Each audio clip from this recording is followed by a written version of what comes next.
La adsorción comienza a acumularse a medida que la presión de gas aumenta.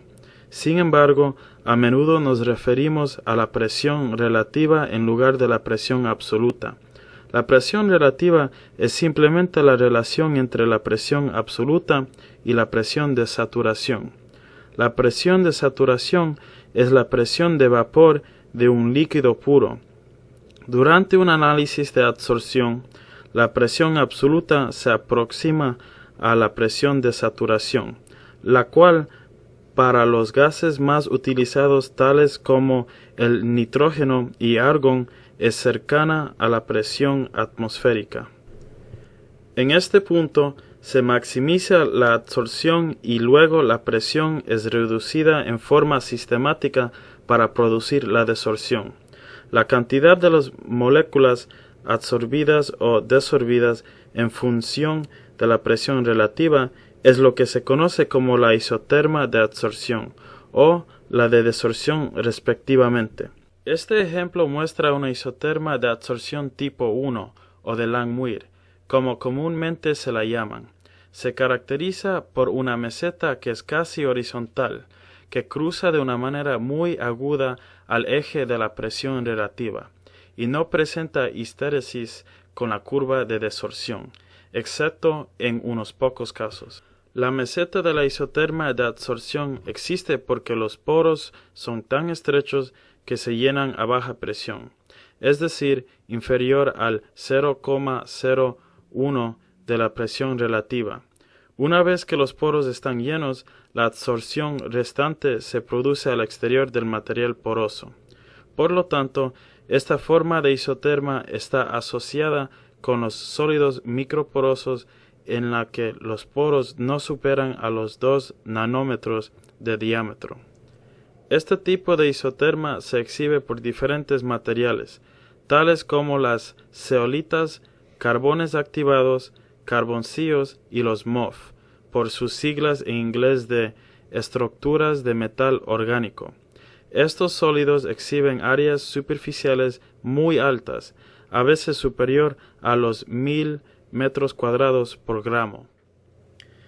Esta diapositiva muestra las isotermas del tipo 2 y tipo 4.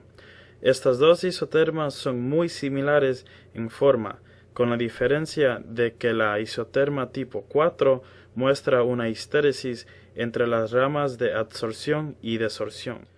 Solo los materiales porosos reflejan una histéresis y ésta se observa cuando la forma de los poros hace que las porciones de adsorción y desorción de la isoterma tengan un camino diferente. A esta diferencia nos referimos como la histéresis. Este tipo de isoterma corresponde a materiales mesoporosos, con un ancho de poro desde los 2 a los 50 nanómetros. La isoterma de tipo 2, por el contrario, no presenta histéresis y la saturación se produce a una presión relativa mucho más elevada. Esas características de adsorción corresponden a sólidos no porosos o sólidos que contienen poros grandes llamados macroporos, que son mayores a los 50 nanómetros en diámetro. Este ejemplo muestra isotermas de adsorción tipo 3 y tipo 5. Estas, al igual que las isotermas tipos 2 y 4, son muy similares entre sí en cuanto a su forma, pero son muy diferentes de las anteriores, ya que no tienen una meseta que indica la formación de la monocapa. Este efecto es debido a la ocurrencia de la interacción entre dos moléculas absorbidas de ser mucho más fuerte que la interacción entre la molécula y la superficie del sólido. Isotermas tipos 3 y 5 pueden ser observadas en la adsorción de agua sobre un carbono, en cuyo caso el carbón hidrofóbico no absorbe ni adsorbe el agua y cualquier absorción observada puede atribuirse a la condensación de éste en lugar de adsorción.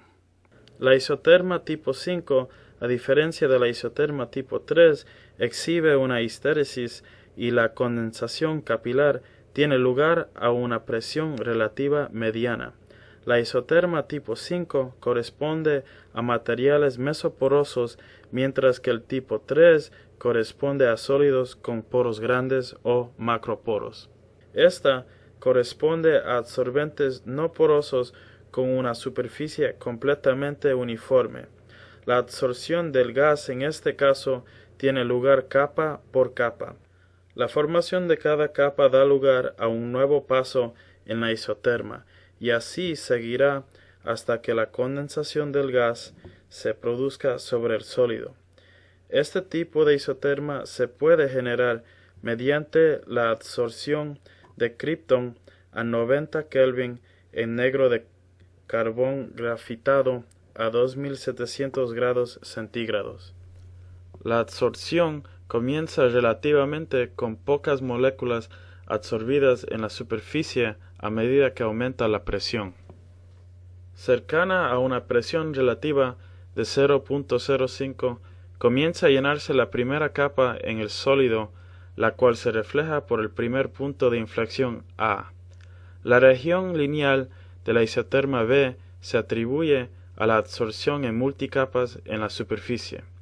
Tanto el modelo de Langmuir como el BET puede ser utilizado para evaluar la capacidad de la monocapa y de ahí estimar la superficie específica. Aquí está un ejemplo de absorción de nitrógeno en una zeolita típica. Zeolitas tipo X y tipo Y son comúnmente conocidas como faujasita, y la zeolita tipo X es comúnmente llamada 13X. Ambas zeolitas típicamente exhiben isotermas tipo 1.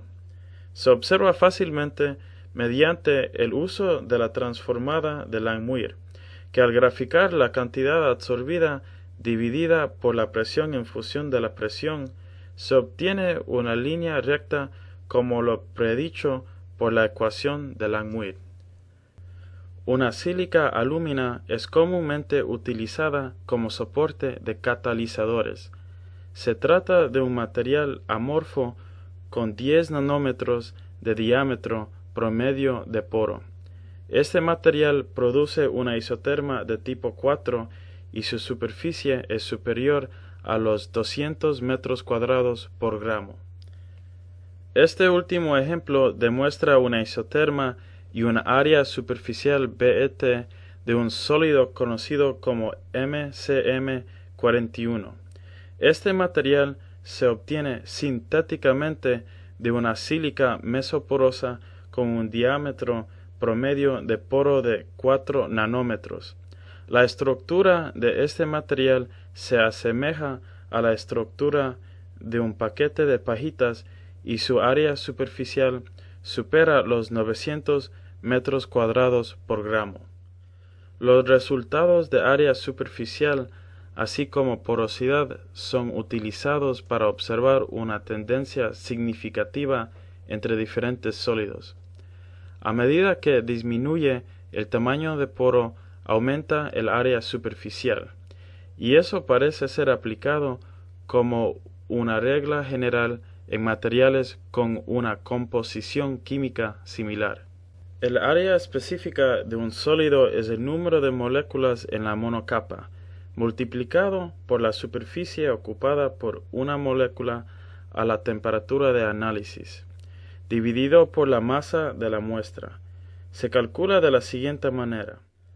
La capacidad de la monocapa Q sub m, expresada en moles, según lo determinado por BET o por Langmuir, se multiplica por el número de Avogadro, 6.023 por 10 a la 23 moléculas por mol, para obtener el número de moléculas necesarias para cubrir completamente la superficie. Este número se multiplica por la superficie ocupada por cada molécula, obteniéndose así el valor del área superficial. En el caso del nitrógeno, a la temperatura de nitrógeno líquido, esta área es 0.162 nanómetros cuadrados por molécula. Para determinar la superficie específica, se divide la superficie total por la masa de la muestra utilizada